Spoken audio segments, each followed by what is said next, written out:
Welcome everyone to the Warzone Improvement Guide. In this series, we will be helping my brother and you guys become a better player with sort of shortcuts, simple tricks that you can do to make it so that you can improve faster and more efficiently. And in the first episode, we are going to be going over settings. Settings are very important. It may seem like they're not, but people with bad settings and console players, unfortunately, are at a disadvantage because of lack of settings. And people with bad settings, well, that's what this video is for.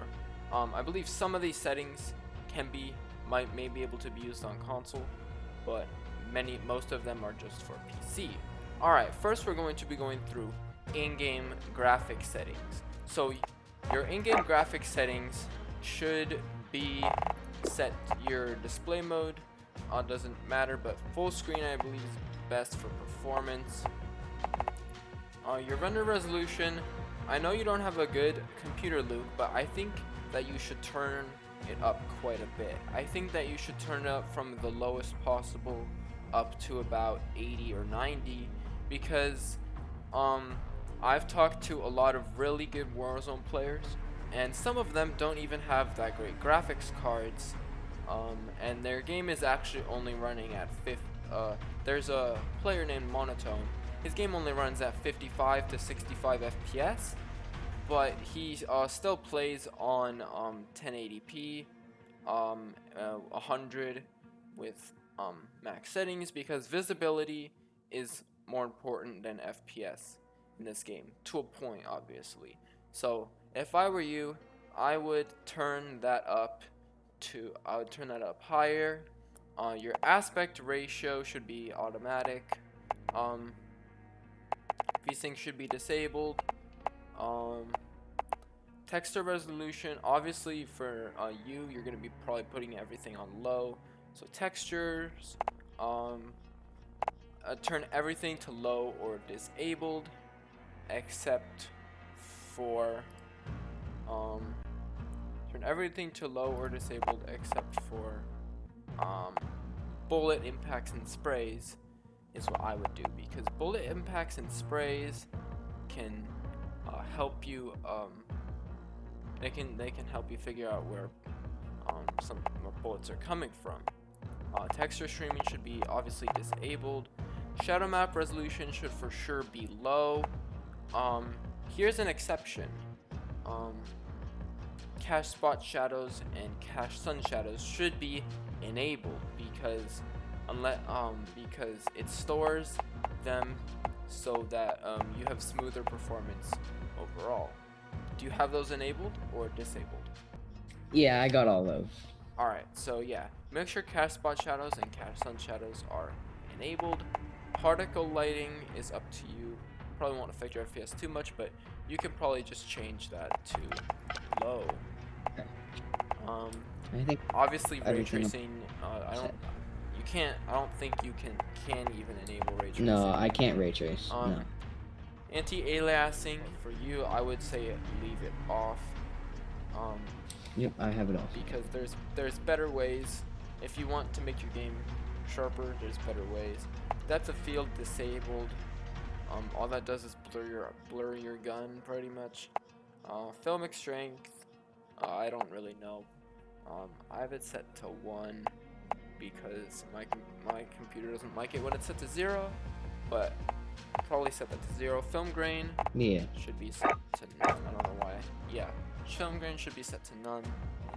Oh, and ambient occlusion should 100% be disabled. You should 100% have that disabled. And then I have everything said so far. Probably disabled, although I have seen a few YouTubers with those on, but obviously you need to have them disabled. Alright. Yeah. Alright, now let's go to general field of view brightness. That's personal preference, but for field of view, I would recommend turning it to affected. It really makes a difference in your recoil control. You will be far better at controlling weapons like the AMAX, the AK-47, and guns like that. Also, guns like the MP5 and the MP7 will shake far less, and it will seem like they have very little horizontal recoil. What FOV is that? It's under advanced. Oh, I see.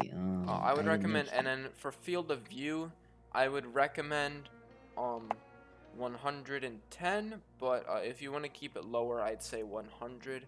Anything lower than 100, and you're better off just keeping it on independent. HUD. I have mine on the normal. HUD is also personal preference. Most people prefer to have it in.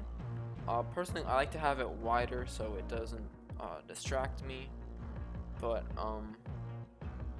a lot of big YouTubers say to have that in.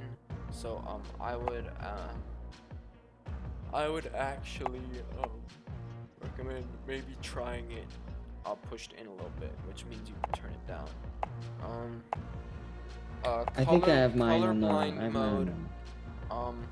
Colorblind mode, either keep it on disabled or do Terranopia. Do Terranopia. It's the same thing as in other games. One notable example is Fortnite. It basically enhances all colors and allows you to see in the gas and just see things a little bit better. Although there are some weird things about it, such as it turns the red name tags above people, turns them to yellow. So if you try it and it feels weird, you don't really like it, you should definitely keep it disabled because it's not super important. Yeah, I have it disabled. I don't like colorblind One mode. absolutely essential thing is minimap shape to square. I don't know if you have that enabled, but you need your minimap shape to be square, because you can actually see cars that wouldn't be on your screen with the circle. And so if you have it circled, you're losing a ton of possible information. Minimap rotation should be enabled, so that way you can rotate your minimap to see cars that are off. So that's absolutely essential. You're basically missing out on free information if you have those on the wrong one. I believe that's all for that. Alright, next is NVIDIA settings. So you're going to want, I believe you're going to want to click Alt Z and then go to game filter. Yep. Okay, game filters. So first, I believe the most important thing is the contrast, the brightness contrast filter. Especially for you, since this doesn't really affect performance much at all. I don't think it affects performance at all, and it makes your game look quite a bit better. Exposure, most people keep on 0. Yep, I got contrast, you're gonna want to turn that up a little bit. I have it at 31%, but I have you can adjust 30, it so around there. Highlights, you're gonna want to turn them down. -44% is what I have them at. Some people turn them all the way down to like -80, but I think that's a bit too dark. Shadows, you're gonna want to turn way down. I have them at -82. And then gamma, gamma is a highly disputed topic. Currently I have it at 0, but I don't like gamma. Some people prefer it higher. I prefer it higher for looks, but I think that keeping it at 0 allows you to just see a bit farther because it doesn't wash things out. Alright, cool. Next filter, I got a game filter. is gonna be probably color. Turn the temperature to -11.6. It really helps negate the brown filter on that Infinity Ward for some reason decided to put on the game. And then vibrance is also personal preference, but I put it to 86 currently because I prefer it higher. I believe it allows you to distinguish between different colors in the game a lot easier. Yeah, that's gonna be it for the color filter. Some people also like to put tint to 30% and tint intensity to 30. But I have that off currently as I felt it added a really artificial blue color, and it didn't feel natural at all. The last filter is sharpen, but be warned, I haven't done any testing, but this could slightly lower your FPS. But if you want to try it, you can put sharpen at 64% and ignore film grain at 100%. But I probably wouldn't ignore film grain. I don't think it will lower your FPS, but since your computer has difficulty running at 100% render resolution already, I would not recommend. I would just recommend putting sharpen to 0. But that's obviously up to you. If you put on sharpen and you feel like it just makes the game look massively better, then you can use sharpen. And that made my game look worse, honestly. All right, well then, yeah. The sharpen, so I turned the sharpen to 0. Yeah, you can just take sharpen off. But I think that's going to be it for settings.